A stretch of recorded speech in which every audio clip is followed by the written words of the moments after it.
आप सभी को शारदीय नवरात्रि की बहुत बहुत शुभकामनाएं।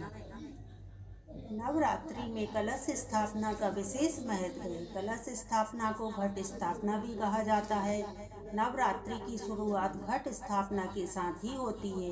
घट स्थापना शक्ति की देवी का आवाहन है। मान्यता है कि गलत समय में घट स्थापना करने से देवी मां क्रोधित हो सकती हैं। रात के समय और अमावस के दिन घट स्थापित करने की मनाही है। घट स्थापना का सबसे शुभ मुहूर्त प्रतिपदा का 1/3 भाग बीत जाने के बाद होता है। सबसे पहले हम सभी पूजन सामग्री पर गंगा जल छिड़क कर शुद्ध कर लेंगे। इस लाल रंग माता रानी को अति प्रिय है, तो हम सबसे पहले एक चौकी लेंगे और उस पर लाल कपड़ा बिछाकर हल्दी मिले चावल से अष्टदल कमल बनाएंगे। माता रानी आने वाली है, तो उनके स्वागत के लिए हम अपने घर की दहलीज पर उनके चरणों को बनाकर पूजा करेंगे। यही छोटे छोटे काम माता के आगमन के लिए जो हम करते हैं, वही हमें खुशी देते हैं और ऊर्जा से भर देते हैं। श्रावण माह में पड़ने वाली शारदीय नवरात्रि का पर्व काफी धूमधाम से मनाते हैं हम लोग। इसमें माँ दुर्गा की प्रतिमाएं विराजित की जाती हैं। साथ ही कई स्थानों पर गरबा और रामलीलाओं का आयोजन किया जाता है। इस तरह से 9 दिन तक पूरे उत्साह और धूमधाम से सभी भारतवासी माँ के स्वागत के लिए तत्पर रहते हैं। नवरात्रों में लोग अपनी आध्यात्मिक और मानसिक शक्ति संचय करने के लिए अनेक प्रकार के व्रत संयम नियम करते हैं। उन्हीं में से एक है जोत जलाना। जोत जलाने के लिए आप तिल का तेल या फिर देसी घी का दीपक जला सकते हैं। जोत के दिए में लौंग, सुपारी, सिक्का, अक्षर डालना चाहिए। प्रत्येक देवी को उनके वाहन, भुजा और अस्त्र शस्त्र से पहचाना जाता है। जैसे अष्टभुजाधारी देवी दुर्गा और कात्यायनी सिंह पर सवार है, तो माता पार्वती चंद्र घंटा और कुष्मांडा सिंह पर विराजमान है। शैलपुत्री और महागौरी वृषभ पर, कालरात्रि गधे पर और सिद्धात्री कमल पर विराजमान है। इसी तरह सभी देवियों की अलग अलग सवारी है। कलश स्थापना और चवारे बोने के लिए हम जिस भी मिट्टी के पात्र को ले रहे हैं, उस पर स्वास्तिक बना लेंगे और कलश के ऊपर रखने के लिए एक नारियल लेंगे। उस पर भी स्वास्तिक बनाकर कलावा या आटी बांध लेंगे। हमें कलश पर भी आटी बांधना है और जिस पात्र में हम जवारे बोने वाले हैं, उस पर भी आटी बांध लीजिए। कलश को सजाने के लिए आप आम के पत्ते ले लीजिए। आपके पास आम के पत्ते उपलब्ध नहीं है तो अशोक के पत्ते भी ले सकते हैं। यहाँ मैं आम के पत्ते लेने वाली हूँ। इसे पंचपल्लव बोला जाता है। आप 5 या 7 की मात्रा में कलश पर लगा सकती हैं। यहाँ मैं 7 पत्ते लगाने वाली हूँ।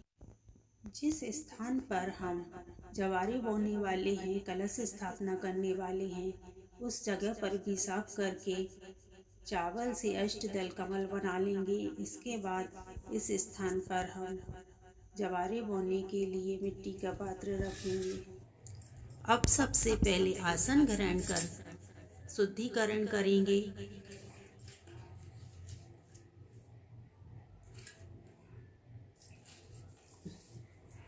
अब आचमन करेंगे। हाथों में 3 बार जल लेकर ओम दुर्गाये देव्यै नमः मंत्र का जाप करते हुए पी लेंगे।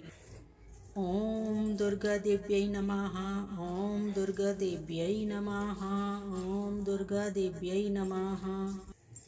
इसके बाद हाथों को फिर से शुद्धिकरण करेंगे और जवारे बोने के लिए हम मिट्टी का पात्र लेंगे और उसमें मिट्टी डालने के बाद जौ डाल देंगे। अच्छी तरह से मिट्टी डालने के बाद अब हम जौ डालेंगे। यहाँ मैं आपको बता दूं कि आप जिस जौ से जवारे बोने वाले हैं, वह आपको 4-5 घंटे पहले ही पानी में भिगो कर रखना है और जिस पात्र में जवारे बोए हैं, उसी के ऊपर हम कलश स्थापना करेंगे। अब हम मिट्टी का कलश लेंगे और उसमें गंगा जल मिश्रित शुद्ध जल भरेंगे कलश में आप सिक्का, सुपारी, हल्दी, पुष्प, लौंग डालना ना भूलें। कलश की अच्छी तरह स्थापना कर देंगे। इसके बाद हाथ में पुष्प और चावल लेने के बाद अब हम संकल्प लेंगे। मैं जया श्रद्धा और भक्ति भाव से आपकी पूजा अर्चना करने जा रही हूँ। मेरा घर खुशियों से भरा रहे और मेरी मनोकामना पूरी हो। इसके बाद चावल और पुष्प माता रानी के चरणों में अर्पित कर देंगे। इसके बाद माता रानी को शुद्ध जल से स्नान कराएंगे और फिर माता रानी को वस्त्र अर्पित करेंगे। आपके पास जो भी नवीन वस्त्र है, चुन्नी वगैरह, वह सब आप माता रानी को अर्पित कर दीजिए। आप जो भी सुहाग सामग्री लाए हैं वह भी आपको माता रानी को अर्पित करना है। माँ को सिंदूर तथा चंदन से तिलक लगाइए और फिर उनको फूलों का हार पहनाइए। आपने माँ के लिए जो भी भोग नैवेद्य वगैरह बनाया है वह सब आप माँ को समर्पित कर दीजिए। और फिर इसके बाद हम जोत जलाएंगे। जोत जलाने के लिए आप घी का या फिर तिल के तेल का उपयोग कर सकते हैं। यहाँ मैंने देसी घी का दीपक जलाया है।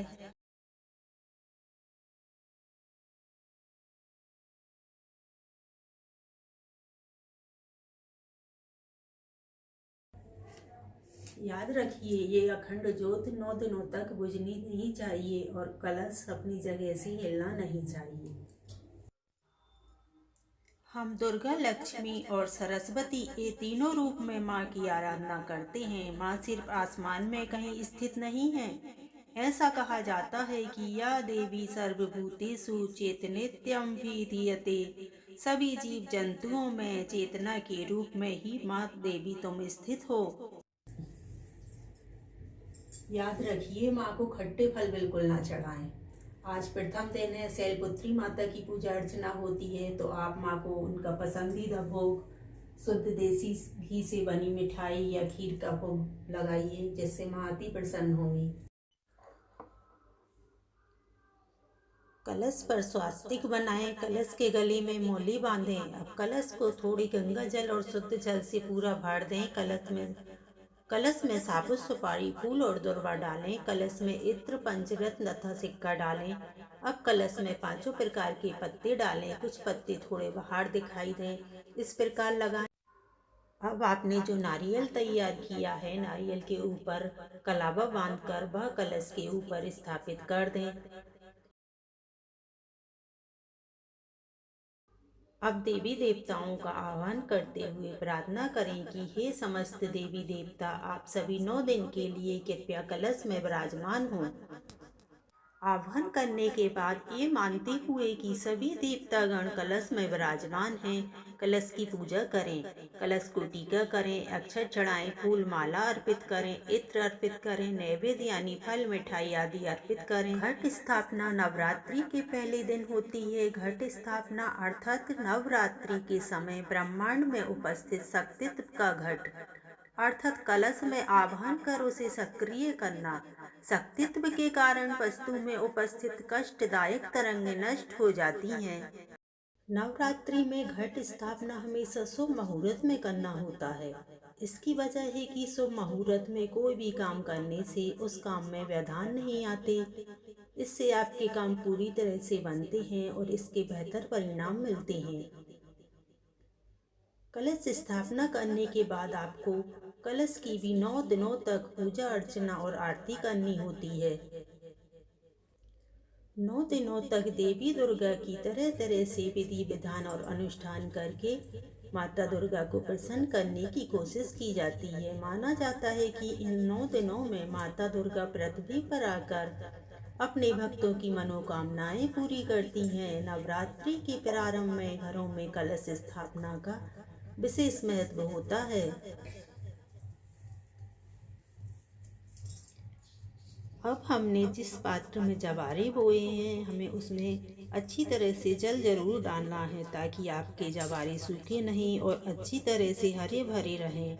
जल डालने के बाद अब हम कलश देवता को धूप दीप दिखाएंगे। उनकी अच्छी तरह से पूजा करने के बाद आप, यदि आप सुहागिन हैं तो माता रानी के सामने प्रार्थना कीजिए आपके स्वास्थ्य की रक्षा के लिए, घर परिवार की शांति के लिए, और आपके पास जो भी स्वास्थ्य सामग्री है वह उनको अर्पित कर दीजिए। माता की माता रानी की पूजा में यदि आपसे कुछ भूल चूक हो गई हो तो उसके लिए माँ से क्षमा प्रार्थना कीजिए। और अब सबसे आखिरी में आप और आपके परिवार के सदस्य मिलकर माता रानी की आरती कीजिए। इससे माँ अति शीघ्र प्रसन्न होंगी। आरती करने के बाद यदि आपके घर पर कोई कन्या आ जाती है तो उसे खाली हाथ ना जाने दें। कन्या को खाना पीना खिलाकर कुछ दान दक्षिणा देकर ही आपको विदा करना चाहिए। इससे माँ की विशेष कृपा आप पर बनी रहेगी। तो इन 9 दिनों आप भी लग जाइए माता की सेवा, पूजा और भक्ति में। माँ आपको आशीर्वाद जरूर देंगी। प्रेम से बोलिए सब जयकारा माँ शेरों वाली का, जय माता दी।